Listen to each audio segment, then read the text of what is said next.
side. Xiaohao realizing what's happening, needs to get down there, flashes. Betty in some trouble, flash away as well. Elk committing so hard but doesn't get it. Betty, you've gotten the first kill of the game.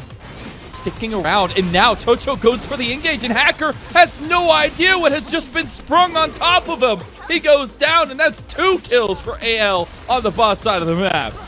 Mazel, you talked about the theme just constantly funneling in. For Ultra Prime, we're going to have to start seeing them being able to get Cryan down here as well. Xiaoxi's already half health here. Chocho does not have to re-engage, but Xiaohao does. Ignite, burning flag and drag connects, and Betty gets the second kill of the game for himself. You see Tibbers if he can get in there. He misses it. Oh no. I can feel that though. You get all high and hyphy a little bit there, and it gets scary. Betty in a 1v1 against ZS. You're still an ADC, but you are Zeri, and you've got the clutch. Betty comes out with the 3rd kill of the game. Throw those fingers up. Throw those thumbs up. Because the gears of the game have already gone in a way you don't want, but I'm going to pause as Ryan has to get the hell out of here. He is not in a happy place right now. The Rift Herald spawned down. Tibbers is available. The stun available for Cryan. Does he go onto Forge? There you go, but the damage not enough. Forge connects to Everfrost, and there's the CC chain as well as the tower falling. It's all just a beautiful dance for anyone's legend. Prime, but you pivoted into complimenting anyone's Hey, that's legend. why I'm here, baby. There you guys go. Those here. are the secrets of the trade being shown to you by Mr. Mazel himself. But hey, you gotta fight. On to Hacker. That's not who you want to engage onto. Crescent Guard comes out. You've got Dominus in there as well. On the side, though, Xiaohao has a beautiful Cataclysm into the double knockup. And now you've got the lightning crashing around you, Ultra Prime, as Betty has come to town. He's 50 foot tall, don't you know? And that's a triple kill for the 80 carry of anyone's legend. They should. ZDZ rotating over. There we go. On to Hacker goes the Cataclysm. Betty is doing so much work, even with the Crescent Guard. He might still die. Chocho gets a hook onto the wall. There's the depth charge. Not utilized just yet, but Betty gets himself a 7th kill of the game. And now for anyone's legend, this is an easy parry into a Baron. You don't have a lot of your engage tools, so you got to be careful. No Call to Forge God, no Cataclysm. But Chocho does still have his ultimate. Chocho does still have the hook ready if the members of Ultra Prime walk in. ZS needs to get away. He goes in. He's going for the gore trick of the Timbers. On top, there's the wombo combo. And Betty's gone. You've got Elk fired away for free in the backline here. Forge trying to take him out. But Ultra Prime have finally done it, Lyric. They actually were able to get a fight win in their favor. And ZS barely surviving from the ace of the hole. Is ZDZ gonna go down to ZS and Xiaoxi? We will have to see. It's gonna be a long. Oh no, Xiaoxi, is he gonna get clapped? He's not. The root connects, and there you go. Anyone's legend finally pick up the kill on the ZDZ. Trying to find the engage. It's rinse and repeat. Chocho gets the engagement on the Hacker. Crescent Guard is there, but Forge and Betty are still alive. ZS going for another hero play. The Ornhorn does not reconnect, but ZS is in some trouble now here, and they do not save him this time. ZS dies, another kill for Betty, and the Baron started up yet again by anyone's legend. And for anyone's legend, it's rinse and repeat. Wait for them to walk in. They're still funneled into a choke point. They are, and Chocho goes for it again. It's rinse and repeat on lock, baby. As the flag and drag comes through, Betty is still untouched, and Betty is the difference maker right now.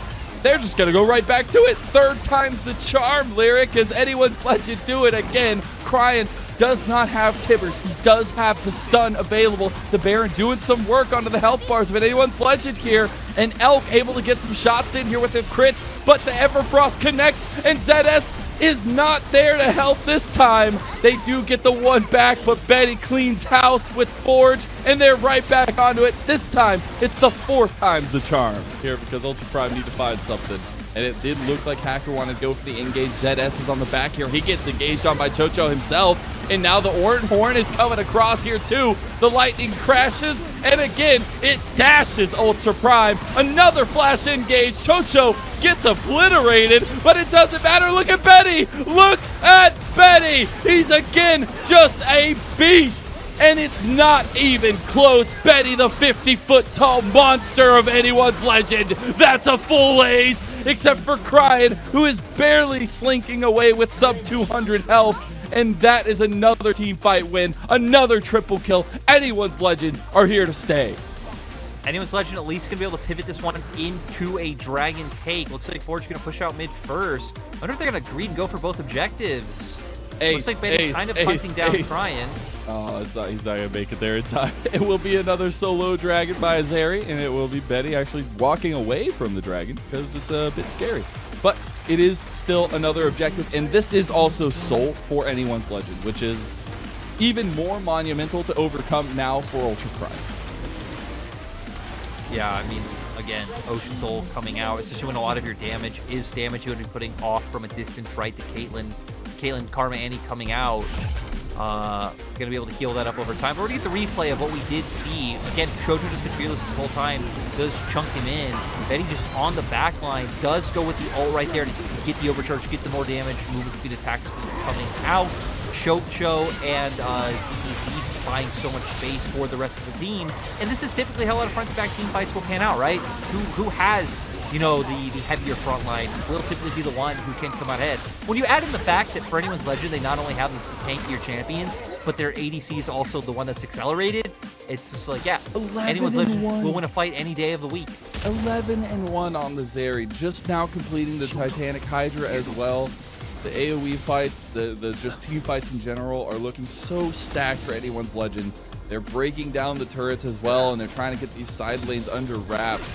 But it is not easy, right? Like, Ultra Prime still do have the catch-out mechanics. We've seen it happen once, the Wombo combo come through for them, and it completely turned around the game for that moment. But now we do find them at a 7,000 to 8,000 gold deficit, and that turnaround is a lot harder to achieve.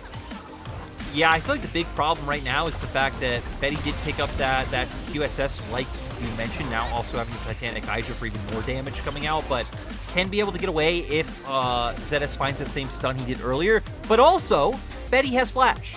So for Ultra Prime, it's like, okay, what's step one? Step one is burn the... Okay. I was the ZDZ taking a lot of damage there. Yeah. That's your tank, and he's gone. I think he just wants to flex the Ocean Soul. Yeah, that's what it is. That's what it is for sure. But point is, right, first goal for Ultra Prime is you need to burn Betty's Flash, because as long as Betty has Flash, Betty's not going down. Yeah, he's so fast, especially with the item completions he has and the backup of the team, right? I think that's the biggest set. It's like every time we've seen Anyone's Legend succeeding with Betty, it's because they have so many other things to distract from this champion AD carry in Betty, the one that is the damage dealer, the one you have to watch out for. And let's look at it again in this fight as the Ornhorn goes onto the back line. Lightning crashes again for Betty, and still he's untouched. They're focusing on the front line. They're focusing on ZDZ, but here comes Forge, all with Chocho, and Betty's coming over the wall as well. There is just no chance in hell for Ultra Prime, and Betty is coming again. He's gonna find another triple kill, make it a quadra kill, and Anyone's Legend pull back the reverse sweep in this best of 3 and come out shining from this series. It was the X Flash Wolves extravaganza, Mazel. Betty going up against Shouzy, and Betty came in strong. I can't believe it. It is insane. Coming from game 1, where they were chokeholded out of the game, to come back the way they did, rinse and repeat, not changing sides, and to have such dominant performances. Anyone's Legend deserves to take that bow